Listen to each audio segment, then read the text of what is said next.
আসসালামু আলাইকুম, সবাই কেমন আছেন? আশা করি সবাই ভালো আছেন। আলহামদুলিল্লাহ আমিও ভালো আছি।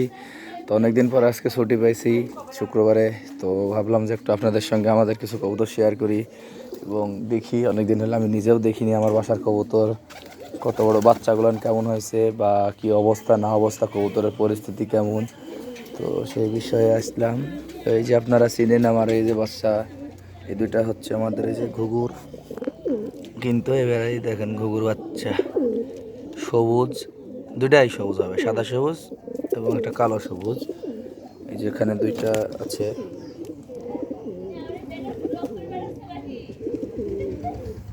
তো এই যে এখানে দুইটা, এখানে দুইটা, চারটা বাচ্চা।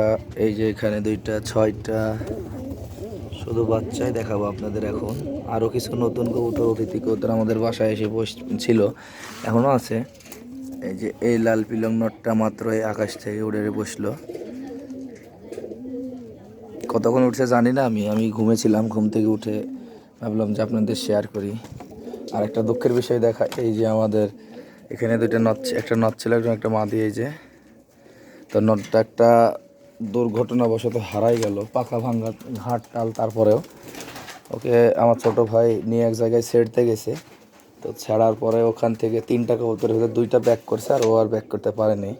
ও আপনার ভুল দিকে চলে গেছে। এবং এই যে একটা বিষয় দেখেন, জাগ এবং শ্বেত কবুতরের বাচ্চা কেমন আসে।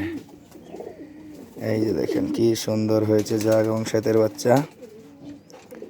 তবে এখন আর আপাতত এখন আর মশার কামড় হবে না, এখন বৃষ্টি হবে, মশার পরিমাণটা কমে যাবে। এই জন্য বাচ্চাগুলো দেখছেন, যতগুলো দেখাইছি প্রত্যেকটা বাচ্চাই ক্লিয়ার আছে মশার কামড়ের। তো সবাই ভালো থাকবেন, সুস্থ থাকবেন এবং আস্তে আস্তে পেজে ফলোয়ার বাড়াচ্ছে, কমে যাচ্ছে। সবাই একটু আমাকে সাপোর্ট করবেন, আমি আপনাদের ভালোবাসা এবং দোয়া চাই। তো সবাই গিরিবাজ কবুতর জগৎ পেজটি ফলো করবেন এবং আমাদের কবুতর পেজের নাম। আল্লাহ হাফেজ, আসসালামু আলাইকুম।